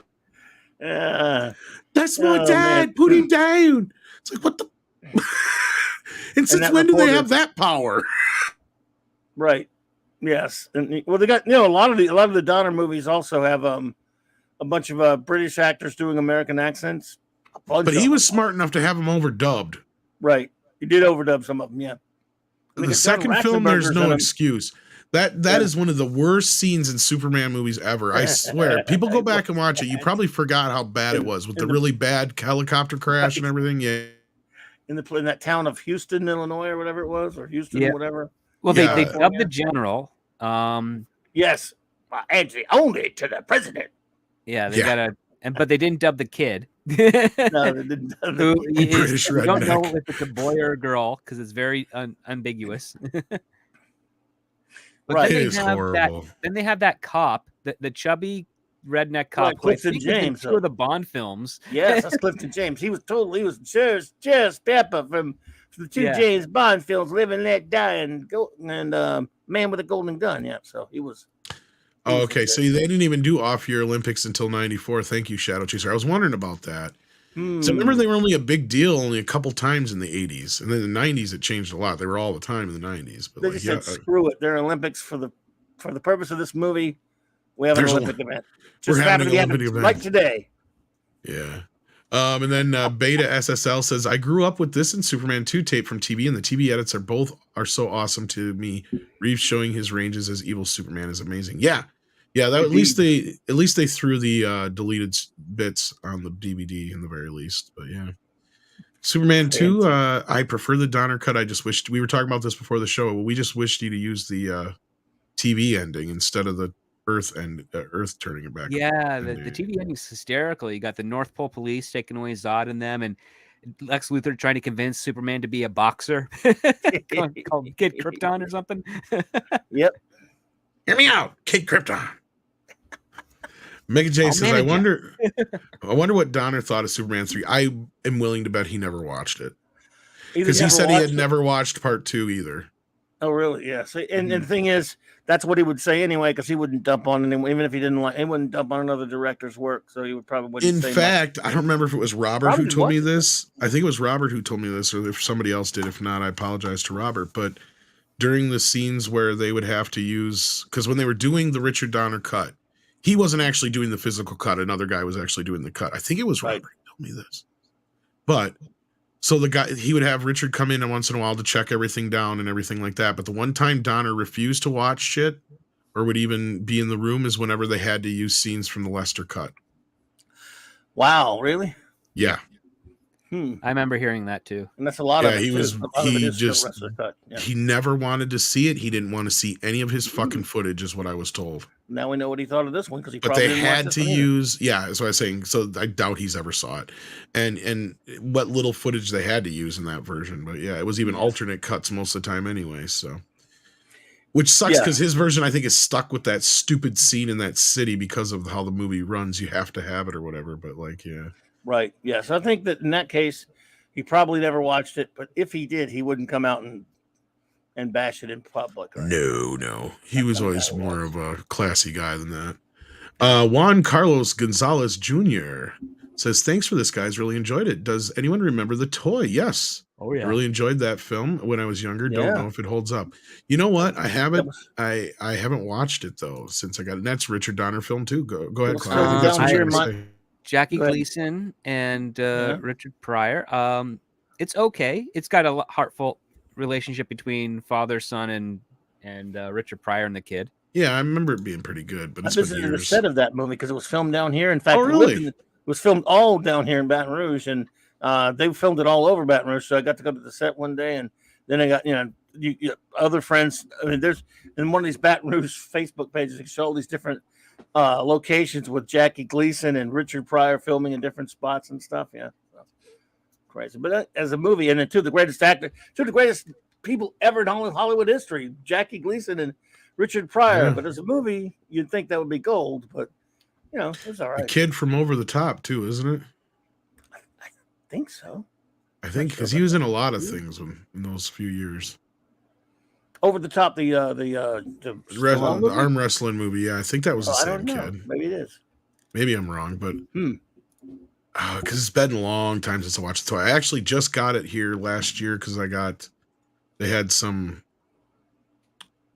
two different Richard Pryor box sets to get all the Richard Pryor, Gene Wilder films. So I got a double of a couple of them, but one of them had The Toy as just an off one. So I'm like, okay, so I finally got The Toy now too. Because I hadn't had it in years. I never had it on DVD. And it was one I loved as a kid. But it was one of those movies that kind of went obscure because of the whole, like, people claiming it being racist. So I'm wondering how much of that's still in the film that you kind of watch it in retrospect and go, well, it was a little racist. That's a little ridiculous. Was it back with E.T. for theaters that summer? I went to go see it the first night, and someone said, Richard Pryor's and the guy's in town making a movie. He bought all the tickets for his people. It's sold out. What? Weird. Really? Yeah, this is the girl told me at Well, as we can tell from that bit from Johnny Carson, Richard went to a lot of movies, evidently. Yeah. Like, he loved to go to movies, it sounds like. So he did. Yeah. Gotta love Richard, man. We'll have to watch The Toy, and I'll report to you guys, and I'll let you know if it holds up. Yeah, no, it cannot be done today. That's true, Shadow. Oh, hell no. Or it would be done differently if they did it today. Right. Yeah. This is... Okay. Me and Superman. This is one of the only other things that doesn't make sense in the movie. Is when Richard Pryor does the whole chest. Oh, he opens up his shirt thing. How would anybody know that Superman does that? No. Exactly. More self-indulgent humor. Up until this point, it's kind of funny because Superman and Gus are having a conversation while he's freaking out, and then he's like, "Oh, watch the trees," and he's like, "Ah." He's fucking with him a little bit. Yeah. Yeah. Well, and he's not going to let this guy completely off the hook, but he did kind of let him off the hook. Hey, go get a job where you can't make world-threatening machines. Yeah. Basically. You could do a lot worse than hire Gus Gorman right here. It's like, oh, thanks, Superman. Yeah. Hire this guy. He might not destroy the world. You're good. But watch out. And Brian asked why Christopher Reeve didn't appear in more films after Superman. Well, he did do quite a few films, but it seems like a lot of the movies he picked, it wasn't him. Yeah. Well, a lot of them flopped. Yeah. Like he was in the John Carpenter Village of the Damned that didn't do well. He was That's a really good movie too. It is one of the few remakes that John Carpenter, got to do. That's a typical John Carpenter story, though, right? Yeah, it's his flops at the time, and it took years later to catch on. Yeah. Right. Yeah. Death Trap, Somewhere in Time. Well, yeah, Somewhere in Time was his probably only other bigger successful film. But he did get a heck of a setback when he did that movie where he played the child molester. I don't remember which one that was. Because his essential hair and makeup was Clark Kent in that movie, in that TV movie. And I know he struggled to get away from the whole pigeonholing of Superman, but He was in a like couple TV movies. I don't remember that one. Wow. He was really embracing it, but the thing is, neither. like, he wanted to make sure that he was able to do other projects as well because he understood the responsibility. remember for My it. And then memory on- is he just kept being in like stuff like Noises Off, and stuff like that. That was a little more artsy, and then he was always in a couple of movies that just didn't do well. Well, he's more of a dramatic actor. Like, he was looking for. I mean, a lot of the stuff he did, you could tell he did them because they were interesting and challenging roles. And then, of course, he got hurt, so that's Wasn't the he obvious. in a sequel to The Great Escape? That was a TV movie. Oh, maybe. I think I know what you're talking about, but it's hard. What is the PETA movie you're talking title. about? What was the other movie you were just talking about? Script? I don't know if I even know about that one. It was a made-for-TV movie, I think it was. And people forget that he worked pretty steadily up until he got hurt too. People forget about that. He did, and he was actually talking with Warner Brothers and some writers for the 5th Superman film because he was saying he's going to do it if the script is really good, and he loved the premise of it. There's you can find some footage at an early Comic-Con where he's standing on stage talking to the audience about his excitement for it, and I think it's a few months before he had his accident on the horse. That thwarted everything as a result. Mm-hmm. Yeah. Oh, yeah, Above Suspicion's another one. Monsignor. That was, But I think that's mainly why he struggled. Just a lot of the choices that he and his management made for him post Superman just didn't help his career. And then, of course, he got hurt. I mean, when he was still in his prime, pretty much. I mean, he wasn't even that old. People forget that. I mean, he was only 52 when he died. Yeah. Yeah, I mean, he was only 20-something years old when he played Superman. Was it 24, 25? He was 24 when he played it, 26 when it debuted, and yeah, he was a very young man. What was it? He was in something called The Aviator. Oh, and that was The Great Escape too, The Untold Story. I remember he was on that one. Yep. He was in that. So there was a TV movie. It was a TV movie. Yeah. And so yep, he did some stuff. Yeah, and I know I know the movie you're talking about too, Lily, and I can't think of the name of it. What? It was a movie about a news channel where he was Anchor, the boyfriend, caught remember somebody was funny. Yeah, it was a comedy. Oh yeah. What was that thing? That was hey, let me think of it. Oh, if we could just look up on IMDb or something. I think you're right. Was it Switching? I think that's Switching Channels? I think so. I think it was some. Yep. That's what they're saying in the chat. Switching Channels. Burt Reynolds was in it, and it was yes, that is Turner, one I have not seen in years. That's kind of been lost to Kathleen Turner, Burt Reynolds. I wonder if that's even been released. I'll have to look that up. Yeah, I remember. I think I saw it just because he was in it way back on cable. Yeah. The old whatever. Well, there was a lot of times where I'd watch movies just because he was in it. Oh yeah. Even or Richard Pryor or certain other people, Even Death Trap or Somewhere in Time or whatever. Yeah. Yeah. And this couple that threatens to sue the Daily Planet over the act of God. It happened in a church. That's what makes it work. Trip. It's like, I never won anything in my life. You won my hand, Harry. Like I said, I never won anything. Wasn't he anything worthwhile? I think is what he said, or something like that. Yeah, something like that. Yeah, I meant anything worthwhile, or something. Oh, remember he was in a movie that got some that kind of put Morgan Freeman on the map, Street Smart or something. Yeah, I kind of vaguely remember that one. Yeah, from the late 80s or whatever. This fucking satellite thing, though. Really, that's the weird thing. In hindsight, you're looking back at it, it's like people dump on this movie, but there's only a couple things that you really got to stretch your, believability on. And that's like the satellite changing the weather, the Uber computer. He's the weather wizard too, by the way. They threw their little brainiac little weather wizard. Mm-hmm. It wasn't even played by Miguel Ferreira, who played that role in every iteration live action cartoon that there was. And I love this bit. This is probably one of Pryor's best bits in the whole movie when he's when he is drunk. wasted in that station. Yeah, my favorite part is when he sees his reflection and freaks out. And the whole thing Riggy has to come up with Brad to get the keys in both keys at the same time, like nuclear key code. Yeah. And once he gets it in, he's trying to we're so in drunk big that he's trouble. Causing all these shutdowns and ATMs and turning on computers and stuff. Some of the better, and those are, even though they're goofy as hell, you can't help but laugh. But you Like, can it's been- relate to it now more so because so much stuff is dependent on computers. Right. One clever hack can really have a ripple effect across a lot of other systems. Yeah. We're in big trouble here, ain't we, boy? What? We're in big trouble, okay? You I'm don't supposed to have pass this out, set up do by you? tomorrow morning. You know what's wrong with this something slinger or whatever it was? It ain't got no vodka in it. Well, it doesn't have any vodka in it. Well, that's the problem. You had to be happy, Tom, seeing your boy Brad is like Richie Cunningham's big brother. I know. Like, Well, this is what I know him from more so than anything, right? Because Willow. Yeah, well, yeah, but growing up, like this was one of those movies. Singapore Sling. That's what Singapore Sling. Yeah, like I seen this. Like I you know, I'm sure I just watched this for the first time in years. But growing up, this is a movie I had on video and I watched endlessly. Like Superman 2 blew my fucking mind as a kid. That was the first time I seen anything Superman. Like I think I had the superpowers figure, but I'd never. And it was the same kind of thing with He-Man, where it was like, yeah, I had these toys, but I was never a big. My parents didn't really let me watch a lot of TV until I was just a little bit older, like 3, 4, 5 years old.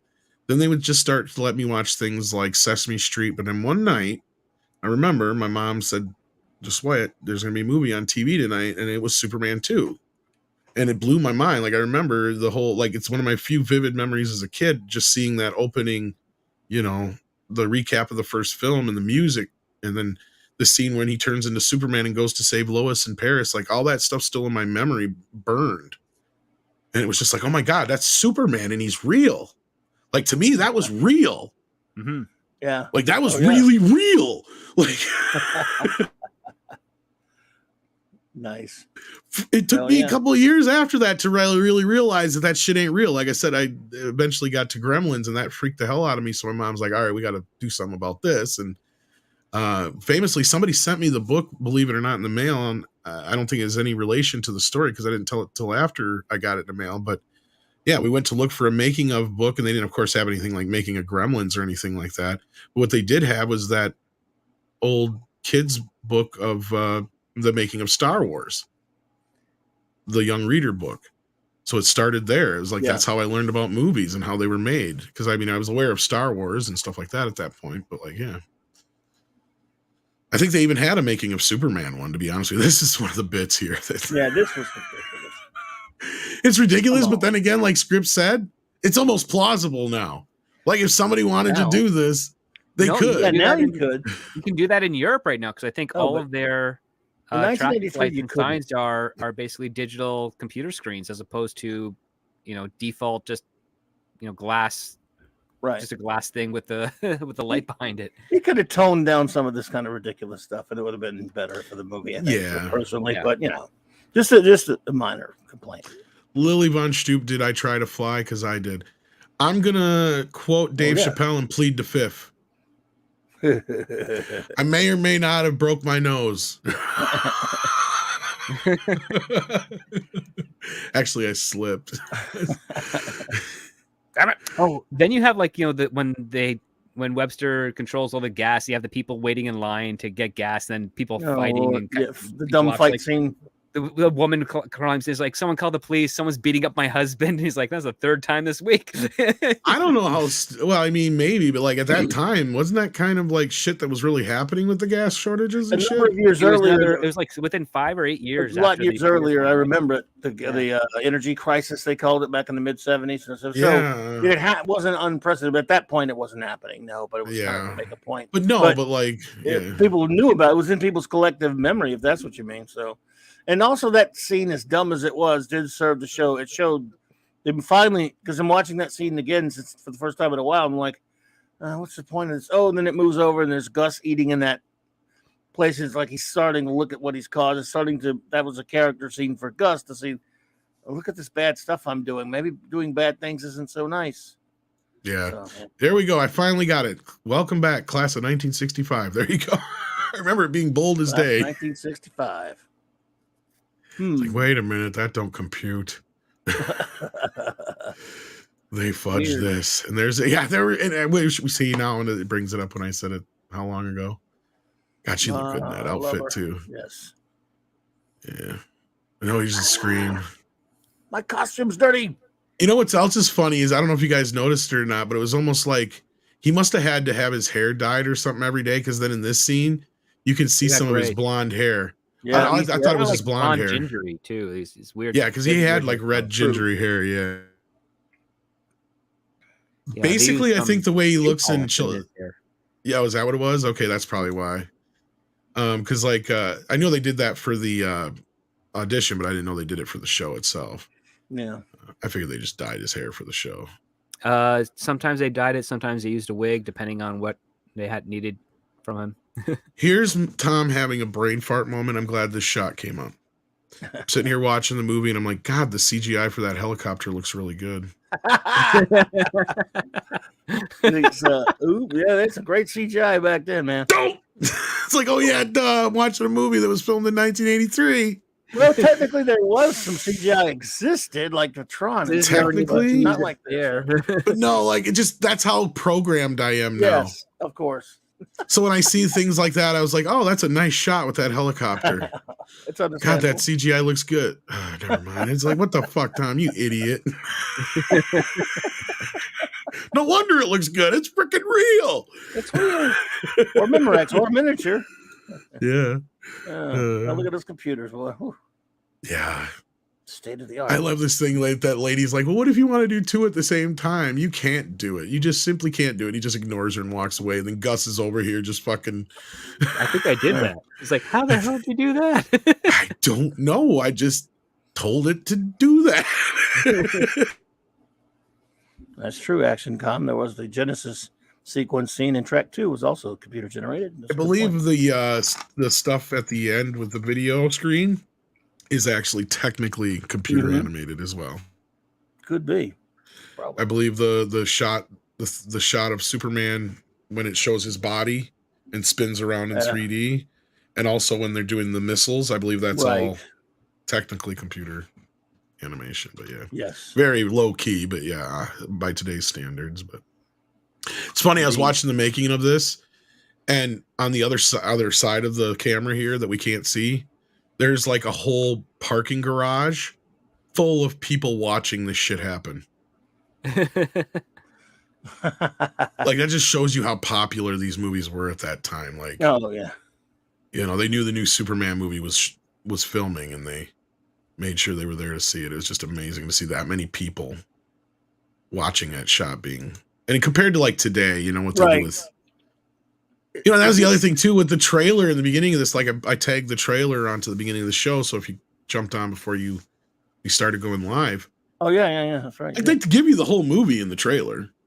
Yeah, like the whole movie's in the trailer. Yeah. By the way, it seems to me like Mark McClure didn't get much to do in this movie. He got more to do than Lois Lane. Yeah, they wanted to break his leg because they're like. Clark Kent's like, I'm going to go back home to my class reunion and do a story. And Perry White's like, okay, fine. You can have Jimmy Olsen. He's like, I don't really need a photographer. But then he sends Jimmy anyway. It was a way to have him in this scene, but then get rid of him once he goes to Smallville, basically. Yeah. Which, I mean, and considering some of the other writing in this film, that's not too bad. Could have done worse. He'll get to be Marty McFly's big brother in a year or two. Right. But whoever did these pictures is horrible. Where'd you find these? This is on IMDb. I'm just going through it. There's 300 some images here, but like they're good off the Blu-ray, but they're all out of freaking order. Pretty bad, yeah. Like what the hell? Like to try and get any semblance, because like, and then when he sucks this is when he busts it open, but like when he sucks it all in is kind of weird too. So weird. Yeah, that's weird power. But yeah, it's true. He wasn't Supergirl. That's right, John. Yeah, Jimmy Olsen was. That's right. Yes, that's right. Because he's dating the roommate of Lucy Lane. Yeah, Lucy Lane's sister. Yeah, which works. And this is one of the worst green screen shots. And that's rear projection.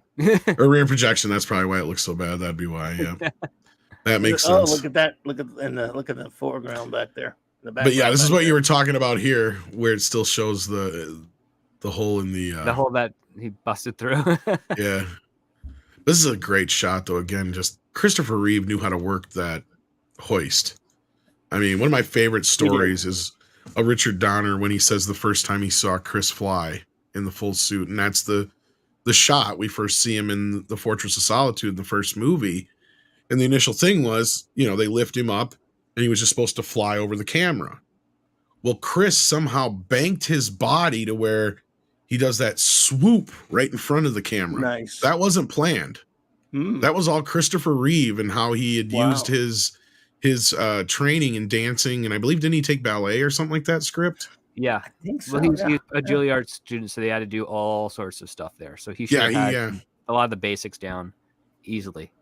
And he was also a pilot, so he also kind of knew how to just kind of use, action comps out of here. Yeah, he was a glider pilot, so he kind of just knew how to he knew something about aerodynamics exactly. And like nobody could quite work it like he did. And it's just amazing to see him work. And this movie has some of the better flying sequences in it, considering, but yeah, of course now they were getting it pretty down pat. So hi, baby. Yeah, I love this bit when Superman's macking on him. He's like, I'm in no hurry. Like, you want to crazy. Like, and the couch got to have like a 20-inch waist here. Like, it's tiny. He's pretty big though, too. He is. He's 6'4". He's very tall. Yes. You want to sit on the couch? Hey, baby, want to Netflix and chill? Baby. I'm like Superman. I get to be Superman. I'm like Superman. What's funny is we also see one of only 2 women who have ever slept with Superman in this movie too.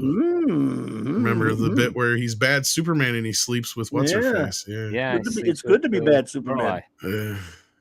This is cool because this is something they actually took straight out of the comics. Superman too. Right, Clobby? The whole diamond thing? Yes. Oh, yeah. It's very Superman that he does the whole diamond thingy with that. Yes, sir. But yeah, I always love seeing these actors that Donner and then Lester and whoever reuse over and over again because it's Pinewood Studios, right? Yeah. A lot of it, so. Oh, this is a great shot here. I mean, this is an iconic shot here. Love it. Greatness. And here's the choke scene here. Yep. Yeah. He says it's 6'4", though, Rod, because in the first movie he says it. Yeah. It's badass. This is well done, considering. Yeah, and this is what I mean. Like this guy, because he walks, the only thing that's cut off is his head. He walks from here to here. And that's where I noticed, because that's Chris laying there. I'm like, God, this guy moves just like Chris, and he's got the same body shape and everything. Because, I'm actually looking at it this time, trying to disseminate it all, like, not like when I was a kid, but like, it totally tricked me as a kid, obviously, But this is the part I was talking about earlier where he pulls open his jacket. I'm like, why would he know that Superman does that? Yeah. But it was just, they didn't think about it at the time. And it was funny. It plays as in the bit. This fucking ring is bigger than their fucking hand. Yeah. I can afford it. Look at the setting on that. Huge. Superman can afford that. Superman made that all by himself. He made it. Yeah. Wow. Superman saves, Clark kills.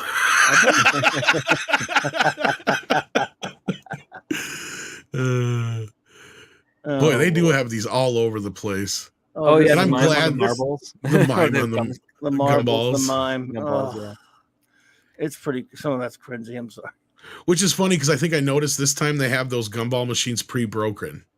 There's no glass, and they're just barely laying in there, and then it flips over, and like, yeah. And the guy with the bucket on his head, I'm like, oh, yeah. God. Nice. Ouch. Oh yeah, so here's some of the stuff I was saying before that would have been done by technically done by computer, but yeah. Yeah, that's pretty cool. Yeah, and then he gives him shit. This is pretty funny bit too here in the beginning where he's giving Jimmy shit. He's like, you went to this conference for this guy. You got one picture of him, and you got 20 pictures of this chick. Yeah. And why is she funny? Fuzzy's like, no, that's how she actually looks. It's not funny. And that sister, yeah. Well, she did. She's Webster's, and Lalo said she's Webster's. Let's leave it at that. Yeah, she's Webster's. Yeah. Hey, hi Jimmy, you're out of here. Yeah, see, they did some pretty good shit. See, by this time they were getting the shit down pretty good. Like, I mean, there was some pretty good looking shots in this one. Nobody flies like Christopher. No.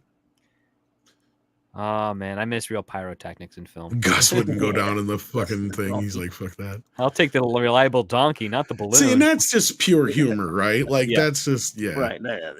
Yeah.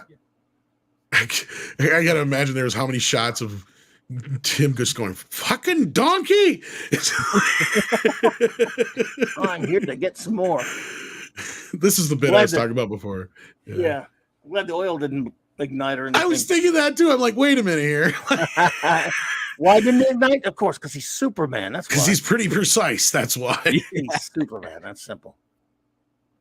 It's so hot that it evaporates what little oil there is on the outside there.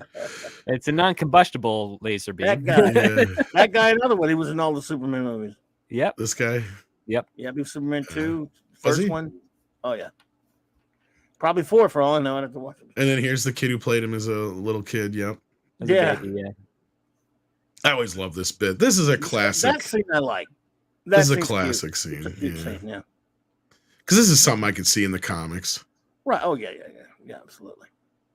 Oh, Right, that guy's been in a lot of James Bond movies. True. There you go. this bit. I saw this. A couple other people agreed with me. They had the same childhood trauma from this scene. It is just freaky, man, because you're like, oh my God.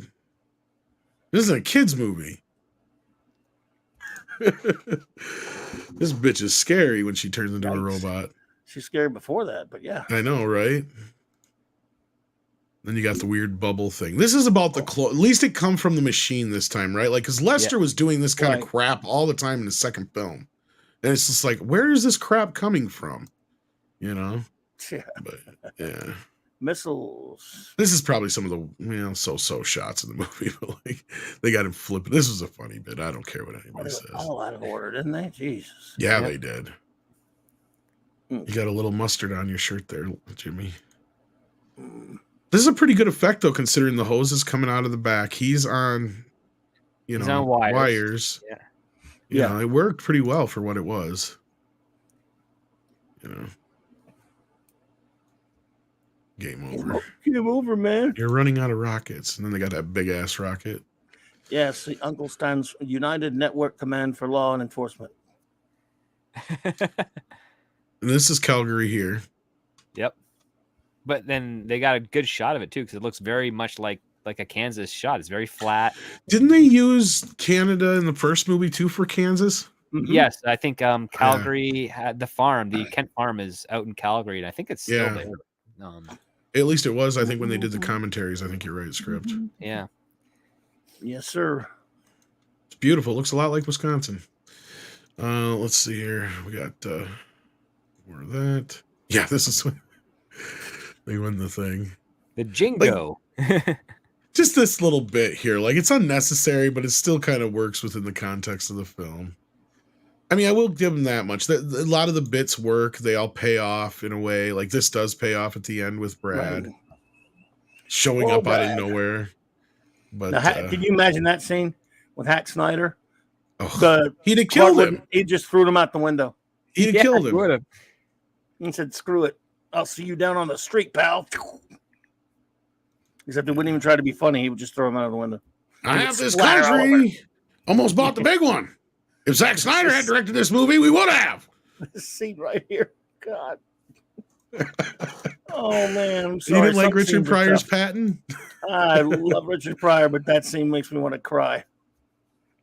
That dude behind one of the him strangest opening scenes for a Superman movie here, too. Yes, that was weird opening. It was, but it works at the end of the day. But like, it feels like a Richard Pryor movie at first. That's the problem. Yeah, that's true. Good point. Oh, my. Yeah, this whole scene is basically like a Richard Pryor movie. Yeah. Yeah. It wants to live. It's probably good that they showed him immediately, because if you walked into the theater at the time, I don't remember what our reaction was. Yeah, he bites hit him on the finger.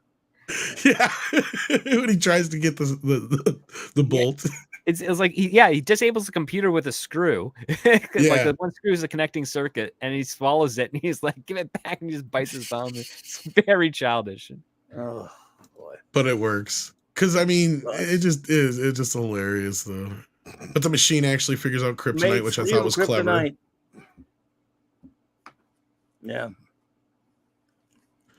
But yeah, no, like again, we're almost to the end of these, so we might as well just kind of finish them up. And yeah, scary ass bit. But then you got Scary, huh? You were scared by her? yes, I was as a kid, I man. can Like, imagine yeah, that. Yeah, no, I can see it. you gotta imagine, like you're right, like this stuff they got in this set.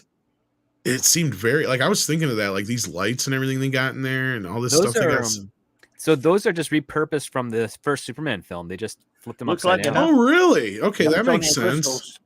Yeah, I They see said, it now. screw it. We don't care. No one will know. We'll just do it. But they Boom. repurposed it very well. Like this is one of a very elaborate set, and it's utilized very well, and it's the climax of the film, and Look, they you did a got the great picture job of the with it. president in the background from Superman 2. Yeah, it is. Yeah, it is. That's And her with the very bad spray tan Yeah, because she was supposed to be in Bermuda. Bermuda, yeah. that is the president, the British president. I gotta give it to her bit when she walks in sounds like something straight out of one of the old George Reeve Superman. Did you guys pay attention to what she's saying? Oh, yeah, what she's happened? like, when that cab driver did something I to me, knew I was something was up when I was kidnapped by that cab driver. And Superman probably went and saved her. Maybe, or she didn't at all. She got out of it because how does Lois Lane survive before Superman? She never doesn't. survived. Exactly. Yeah. Superman always saves her. See, and that's where I've argued that's one of the few times there might be a show in one of these without Superman things would be young Lois Lane as a reporter. But anyway, I sorry, think you could do a cartoon movie of like what was Lois doing during Superman 3, and like Lois and Bermuda. That would be funny. Like just a 45-minute quick in and out. Just her having a caper of a time, basically, like getting kidnapped and figuring out this whole like conspiracy thing going on in Bermuda. About it being a scam. That's what she said. It's like a whole scam to do with scamming tourists. That's what it was. Yeah, something like that. But yeah, her whole little bit on the way in was just kind of funny. It was just like it was just kind of throwaway, but it was just. And this guy again, it's just so dumb. But it's like, what does he do? He's just standing here watching this stuff. Yeah. He's got a monitor run. There's nowhere to run, I guess. This is a nice shot here. Yeah. This was funny because not only is she in a gorgeous dress, but when she's like does the coat lots of things, she's eye level with his junk. And you're like, oh god. And she's like, what? He's like, what did you have in mind? Lots of things. He's like, oh, that's a little risque. Yeah. Yeah. And I would even say their little bit just before they get it on is a little risque, but yeah. Yep. I love how. But I mean, some of this stuff would work. You're right. Like, I mean, you could possibly nowadays hack the pumps and all that kind of stuff. Sorry, you were going to say something, Cloud. No, go ahead. I was just saying, I love how it changes from night to dark, so scene to scene, so much. Yeah, because they have no semblance of what this is right now. But this would have been interesting earlier to have this when we were talking about the whole, plans, because this makes me laugh. That's how he made the ultimate supercomputer in under one day. They put it up there and built it in the Grand Canyon. But to their defense, this is how these kind of guys are, right?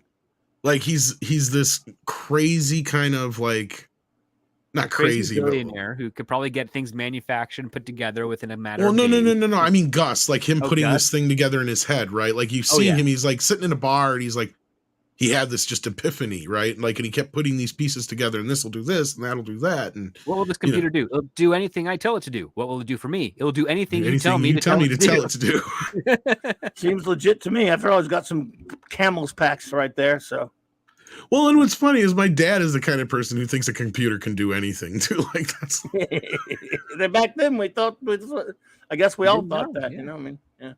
I guess. But it could be like Brainiac controlling his mind and we don't even know it the whole time. He finds this goober named Gus Gorman and decides to, hey, I'll control his mind and make him think he's doing it all. I'll use that millionaire. Not just that, but my point is this, like the guy who invents time travel, this is his schematic for it, right? Like these are the kind of guys these are, right? Like they're so scatterbrained and like how your doctor's signature looks like shit, basically kind of thing. Yes, sir. Yep.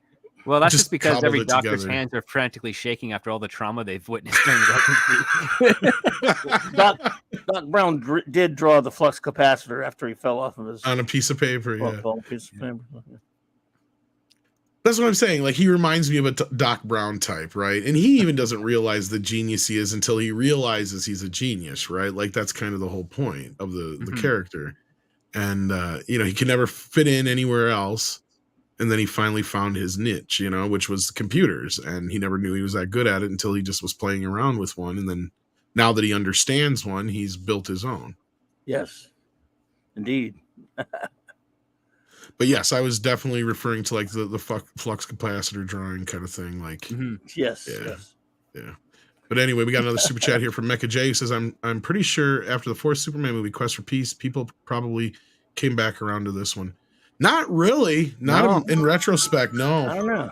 If there's one movie that needs like a recut, it's the Quest for Peace. There's a lot of footage on that floor that I would love to see properly integrated back into that film. Well, there's a whole nother Nuclear Man we didn't get to see in the movie. If you have the Blu-ray, some of the deleted bits are on there. One made on Earth that is like a messed up Frankenstein. Yes. Basically like another Bizarro Superman. Like, before Mark Pillow. Yeah, we've had a few, and then somebody brought up like, didn't Barn like steal this idea for Bizarro? Basically, is what they were asking. Clobby. Well, Bizarro existed before this movie. So. Yeah, but like the different version. For Bizarro, like the more darker version. He said somebody asked in the chat earlier. I forgot to grab it. Burton kind of for Burns Bizarro. He was pretty much swiping Frankenstein's monster, more or less. Not entirely like it was close, but it wasn't entirely like the original Bizarro. Okay. His Brainiac was really ridiculous. He was like a sideshow mentalist. Yeah, that makes no sense. Well, now we're just getting into. Then he changed it later because people bitched about it. But DVD shots there, but some of this stuff we've already seen stuff from. So yeah. Anyway, so let's wrap this up here. Let's talk about overall kind of our feelings on the movie. So Clobby, I don't know if we've convinced you or not if it's a A-rated or a B-rated A movie, I should say. So I think that's the best we could argue. Well, you've convinced me because it's so much fun to talk about. I'm convinced of it. I admit I really hated it when I saw it in the theater when it came out, but it was it was a different kind of hate. It's like, I hate it, but it's impossible to hate any movie with Christopher Reeve playing Superman in it. Just like 4 is an atrocious movie, but I can watch him play Superman doing anything. And so it's in my heart. Like, I hate Superman 2 a lot more because Superman 2 had a much more potential story with, villains from Krypton, all that other kind of stuff. This one has nothing to recommend it or help it as far as the story goes, because it's nothing really remotely an interesting story for Superman, and yet it has a lot of fun bits, and Christopher Reeve is terrific in it. So yeah, it's fun. It's fun, dopey fun. So you have convinced me big time, and I enjoyed rewatching it just now. Maybe I'll rewatch it again soon. Oh, I'm glad to hear we turned you around a little bit. It's better to have something that you can enjoy than not so much. But yeah, I don't know if you got to watch it again recently, Script, and how it's. Well, I did watch it earlier. Back in December a few times, because if you're a member of my Patreon, one of the higher tiers, I actually have a video. 14 minutes of this movie I've cut together to explain Warner Brothers and Zack Snyder's handling of Superman. And there's a lot of scenes in Superman 3 that pretty much become allegorical to the franchise that those parties squandered over the last decade. This is true. I do remember those bits. But yeah, watching it again last night, I enjoyed it. I enjoyed it a lot more than I have in a long time. And I was reminded of how much fun a superhero movie could be, especially when it doesn't take itself so seriously. And it's a lot funnier movie than I remember it being. And I think it's like what Script was saying, is there's a lot of lines and one-liners and little bits and things that as a kid you don't quite get, or just kind of, you just want to see the Superman bits. You don't give a shit about the other stuff. You know what I mean? Mm-hmm. But yeah, the character bits and stuff that I appreciated more this time. Especially like oh God, it's only 1:00 and he's already stoned or drunk to the gills or whatever. I don't know. He only had chocolate milk. Yeah. Like that kind of lines like throughout the movie were great. Like I get it. They probably rubbed people the wrong way at the time the movie came out, but I don't know. There's just a quaintness about it. I miss movies like this. I was glad that we decided to talk about it and I got to watch it again finally. And, yeah, I do think it's a B-rated A movie for sure. Oh, likewise. I mean, they were intending this, especially with the budget, that this would be an A movie hit. Yeah. But it's just got this hokey charm about this, a little bit of camp to it, where it's like, yeah, this is a B movie. It's too ridiculous at points for it to be considered too straight laced for a Superman film. But it's the thing. And the thing is, like, it hasn't really changed in my opinion, because I still enjoyed it as a kid. I just appreciated it more. But I'm like, this is the type of things where you could take this tone and do that idea that's been memed forever, that you and I, Tom, have talked about, and even you, Clobby, where Clark Kent is targeted by like the CIA because he's getting too close to a story and they're trying to kill him and they can't. And they can do a follow-up on that. Like, I could see Christopher Reeve playing it straight in a movie where the CIA is trying to assassinate Clark Kent, and he just doesn't. Yeah. Yes. It doesn't realize it's happening because he's Superman. Yeah. Works for me. Yes, indeed. And Nick Weiser wanted to join us today, but he had family stuff that got in the way. So just a shout out to Nick, who also shared the link on the. Dude, Nick's got to do this on like Toxic Tuesday one day. Yeah, maybe I can talk him into doing that. That's true. If not, I don't even know if we've ever done any of the Superman movies, period, yet. No, I don't think he's done any of those yet. Sure. Yeah, we just finished up Death Wish. I think they're doing. I can't remember what's next. I can't remember now. It's this next Tuesday. Yeah. I think it's. I think it's Thelma and Louise. The Death Witches, because there's 5 of them. It's Thelma and Louise. No, we stopped at 3. Oh, okay. I was making an argument for 4, but if we're gonna do 4, then you got to do 5. So, like, at that point, 3 is where the movies are kind of like, and 4 is where they kind of go back down again. So, like, but no, I can't remember what the next one is. It's it's that hockey movie. Damn it, Slapshot. Slapshot. Oh, cool, nice. Yeah, good idea. I have not seen that movie since forever. I got the Blu-ray. Been a while. Been many, many, many years. In fact, I don't think I've seen it since like I think I saw it on TV as I saw it on cable in the 80s. Yeah, something like that. But yeah, so thanks for joining me, guys. I appreciate this. It was nice to have one of these again. I'm sure we'll have to do it again real soon. Script and I will have to decide on what the next movie is. But until then, thank you so much, guys. Script Doctor, anything you got to plug on the way out?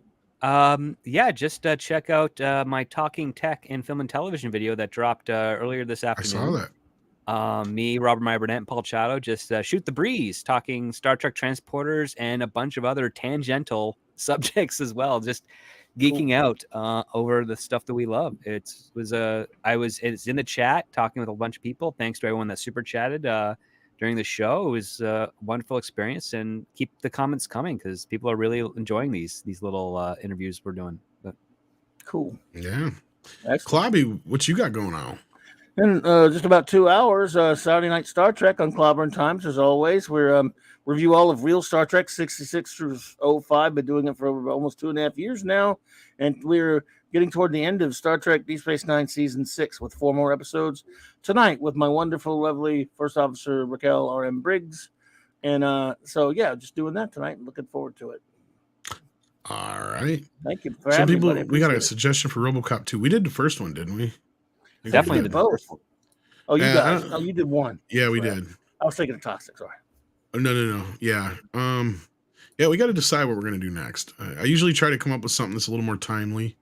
This was actually meant to be a couple weeks ago, but the Blu-rays got delayed. So I asked Script kindly, I'm like, can we just wait till the 4K comes out? Because I don't want to watch it now and then watch it again in 2 weeks from now. Yeah. Kind of thing. Yeah, that's a good idea. So, yeah. So we'll have to see. We've done Karate Kid. I think we did Karate Kid 3 already, didn't we? Yeah, we did Karate Kid 3. I can't remember. I got a list of them somewhere. Plus, we do have a playlist. You guys do Buckaroo Banzai yet? We haven't, but Kelchi, we did do Batman Returns. But we'll probably do Batman Forever down the road eventually here. But we'll come up with something that's kind of, like I said, we try to come up with something both timely and something both of us want to discuss. So we'll come up with something. So thanks so much, guys. Take care of yourselves, and we will catch you on the flip side. See yas. Let's all go to the lobby. Let's all go to the lobby. Let's all go to the lobby to get ourselves a treat. Let's all go to the lobby to get ourselves a treat.